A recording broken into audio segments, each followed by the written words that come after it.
Anniversary of my suicide attempt and the beginning of my life with blindness approached, I looked back over the past year. In just 12 months, I had gone from despair to triumph.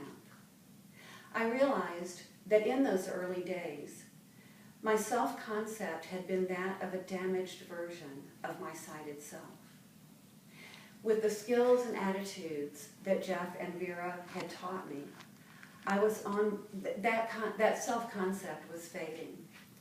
I was on my way to becoming a whole person who happened to be blind.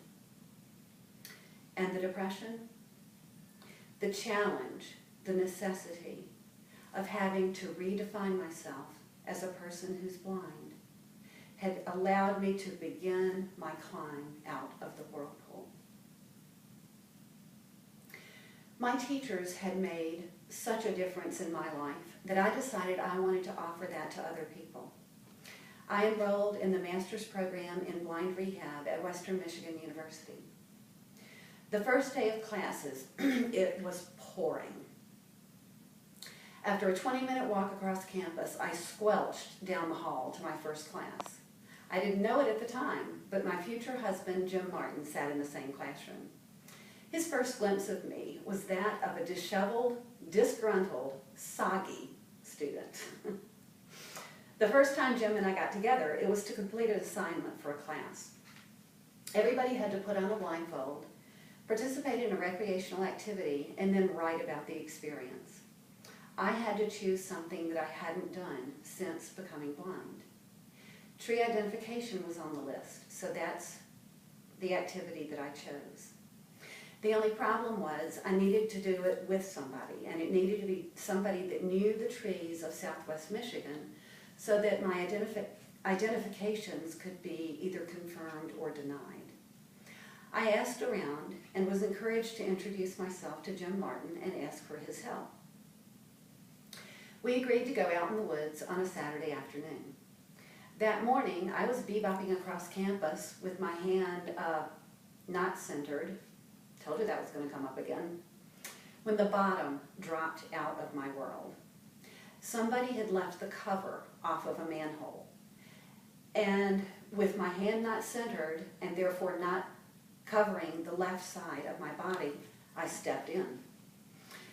When Jim called to see if I was ready to go out in the woods, I was lying flat on my back with my legs elevated and 4 ice packs on my legs. I told Jim my tale of woe, and we thought it was absolutely hysterical. Undeterred by his first glimpse of me being that of a drowned rat, not put off because we had to postpone our first date due to my poor cane technique, Jim and I became an item. By the time graduate school drew to a close, we were engaged to be married. In June, Jim headed for his job at the Tennessee Rehab Center at the same time that I headed to the Seeing Eye to train with my first dog, Sadie. On a Monday morning, I picked up the harness for the first time. For the first time, I used the command and the hand signal. Sadie, forward. And we flew down the sidewalk.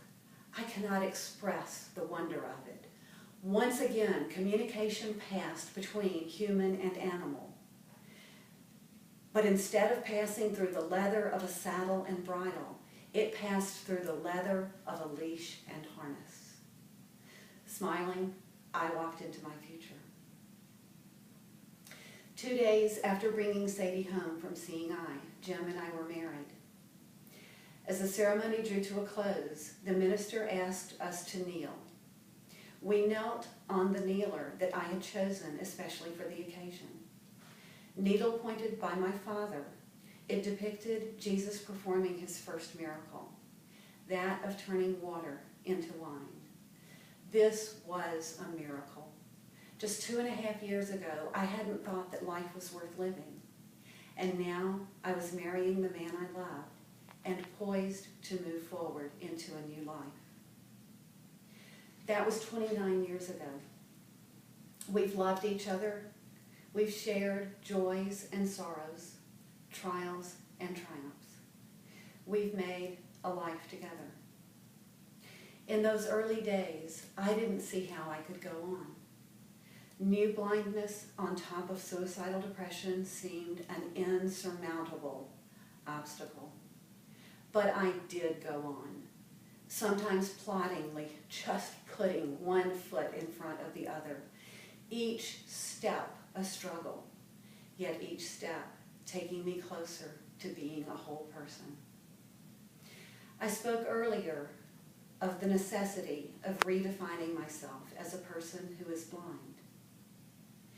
Coming out about having attempted suicide has given me the opportunity to redefine myself yet again. And this definition is the greatest one of all. Yes, I am a person who's blind. Yes, I attempted suicide. But neither of those things define me today as a person. I'm simply me. And today, with a man who loves and believes in me, walking beside me, with a dog that I love and believe in, guiding every step of the way, I'm once again out there climbing those mountains.